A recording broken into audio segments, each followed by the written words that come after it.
दर्शक बंधु पुणी थे आपण मानक स्वागत करुछि मु आपण मानकर प्रिय वास्तुविद आमर स्वतंत्र उपस्थापना आज वास्तु अनुचिंतार दर्शक बंधु गत दुईटी एपिसोड रे आमे विशद भाव आलोचना कले किभली भाव आम घर रोषे घर हेबा उचित।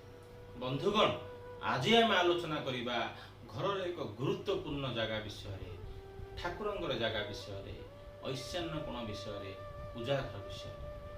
दर्शक बंधु आपण माने समस्ते गोटे कथा शुणिथिबे जे घरर ठाकुर सब ऐशान्य कोण रहिबा उचित।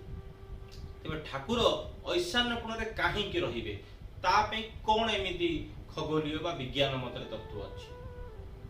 दर्शक बंधु पूर्व दिग एवं उत्तर दिगर ऊर्जा बा एनर्जी बा शक्ति आध्यात्मिक शक्ति बा दैविक शक्ति मनुष्य शरीर पे निहाती भाव में गुरुत्वपूर्ण। मनुष्यर प्रार्थना रे अनेक शक्ति थाए।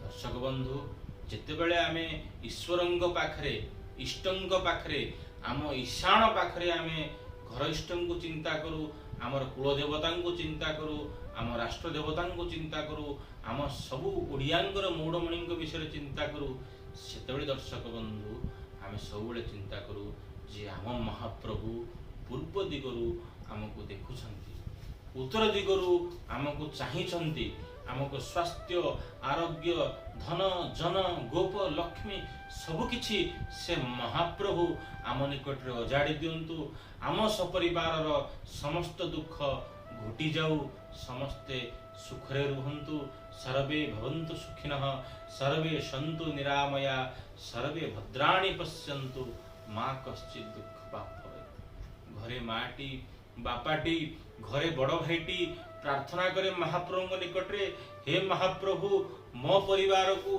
मो घर को घंट घुड़ई आपणकर शंख चक्र आढ़ुआल भितर रखंतु महाप्रभु मो घर लोक भले रुहंतु। तेबे बंधुगण आज अध्याय आरंभ करने पूर्व मु आपण मानक निवेदन करी आमे आमर ठाकुर घरटी सदा सर्वदा ऐशान्य कोण रखा चिंता करवा उत्तर पूर्व कोण रखा चिंता करवा।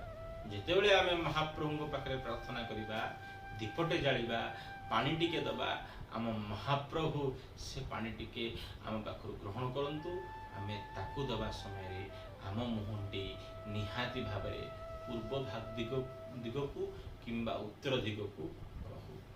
हमर गंजाम परंपरा अनुसार बा ओडिशा परंपरा अनुसार आम घर इष्ट सबुले मन रखिए आम घर आमर माँ हेले आम घर मुरबी माँकर मथा जेते उच्चा थिबो सेई मथार उच्चा ऐशान्य कोण उत्तर पूर्व कोण रे आमे सबुबेले आमर घरर इष्ट देवंकु कहार नारायणी कहार भुवनेश्वरी कहार तारातारिणी कहार रामचंडी कार से माँ बांकेश्वरी बा कार माँ मुहुरी कालुआ बा कहार माँ से खम्बेश्वरी आमे माँ को स्थापन करिबा एवं आमर इष्ट आम समस्तंकर आम परिवार इष्ट को खंडन करंतु आम समस्त को शांति रखंतु। महाप्रभु आशीर्वाद महाप्रभु करुणा आम उपर एमती झरु थाउ आम परिवार एमती सकुशले थांतु। तेणु आमे ठाकुर घरटे करिबा प्रार्थना पाई करिबा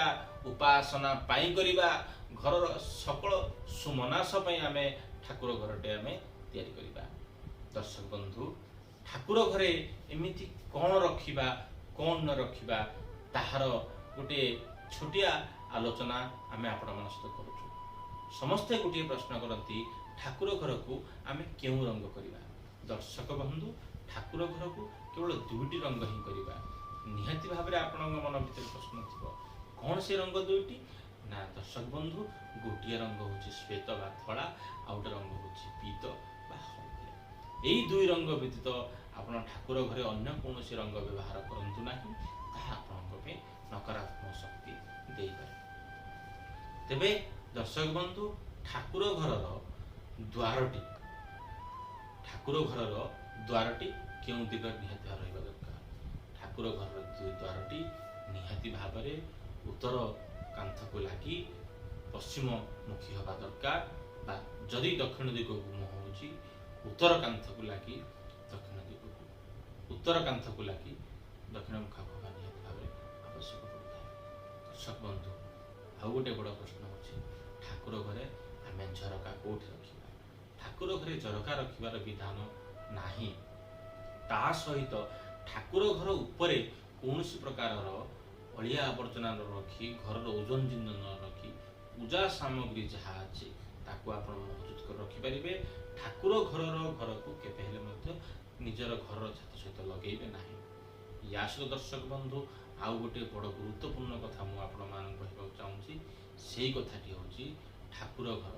ଠାକୁର ଘର ସାମ୍ନାରେ ଆପଣ କେବେ ବି କୌଣସି ଲାଟ୍ରିନ୍ କିମ୍ବା ବାଥରୁମ୍ କରିବେ ନାହିଁ। ଯଦି ଆପଣମାନେ ଉପର ଘରେ ରହୁଛନ୍ତି, ଠାକୁର ଘର ତଳେ ଲାଟ୍ରିନ୍ କିମ୍ବା ବାଥରୁମ୍ କରିବେନି, ବା ଠାକୁର ଘର ଉପରେ ଲାଟ୍ରିନ୍ ବାଥରୁମ୍ କରିବେ ନାହିଁ। ତା ସହିତ ଶୟନ କକ୍ଷରେ କେବେ ବି ଠାକୁର ଘର ରଖିବେନି।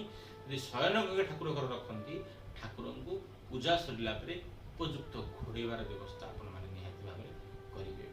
ସବୁଠୁ ବଡ଼ କଥା ଦର୍ଶକ ବନ୍ଧୁ, ଠାକୁର ଘରଟି ପ୍ରାର୍ଥନାର କକ୍ଷ, ତେଣୁ ସେ କକ୍ଷଟି ଆମେ ସୁନ୍ଦର ଭାବରେ ଧଳା କଲରର ମାର୍ବଲରେ ଆମେ କରିପାରିବା, ଟାଇଲରେ କରିପାରିବା। ଯେଉଁମାନଙ୍କର ସମ୍ବଳ କ୍ଷମତା ନାହିଁ, ସେମାନେ ଯଦି ଟାଇଲ ଘର କଲେ ବି ହେଲେ ମଧ୍ୟ ଠାକୁର ଘରରେ ଯେତିକି ଆପଣ ଠାକୁରଙ୍କ ଫଟୋ ରଖନ୍ତି, ସବୁବେଳେ ମନେ ରଖନ୍ତୁ ପଣସ ପଟା ଉପରେ ତାକୁ ରଖିବା ପାଇଁ ଚେଷ୍ଟା କରନ୍ତୁ। ପଣସ ପଟା ଉପରେ ନାଲି କିମ୍ବା ହଳଦିଆ ରଙ୍ଗର ବା ଧଳା ରଙ୍ଗର ଏକ କପଡ଼ା ଦେବା ପାଇଁ, ରେଶମ କପଡ଼ା ଦେଲେ ବହୁତ ଭଲ ହେବ। ନର୍ମାଲ କପଡ଼ା ବି ଆପଣ ଦେଇକି ଆପଣ ତାକୁ ପଣସ କାଠ ଉପରେ ରଖିବା ପାଇଁ ଚେଷ୍ଟା କରନ୍ତୁ। ତାହା ଦ୍ୱାରା ଘରର ଦେବତା ସନ୍ତୁଷ୍ଟ ହୁଅନ୍ତି। ଦର୍ଶକ ବନ୍ଧୁ, ଆଗାମୀ ଅଧ୍ୟାୟରେ ଆମେ ଚିନ୍ତା କରିବା ଠାକୁର ଘରେ ଆମେ ଆଉ କ'ଣ କ'ଣ କରିବା ଯଦ୍ୱାରା ଆମ ଠାକୁର ଘର ଭଲ ହେବ ଏବଂ ଆମ ପରିବାର ସମସ୍ତଙ୍କର ସୁଖ, ସ୍ୱାସ୍ଥ୍ୟ ଏବଂ ଆର୍ଥିକ ଅବସ୍ଥା ମଧ୍ୟ ଭଲ ହେବ। ଆଜି ପାଇଁ ଏତିକି ଦର୍ଶକ ବନ୍ଧୁ, ପୁଣି ଦେଖା ହେବା ଆଗାମୀ ଅଧ୍ୟାୟରେ। ନମସ୍କାର, ହର ହର ମହାଦେବ, ଜୟ ଜଗନ୍ନାଥ।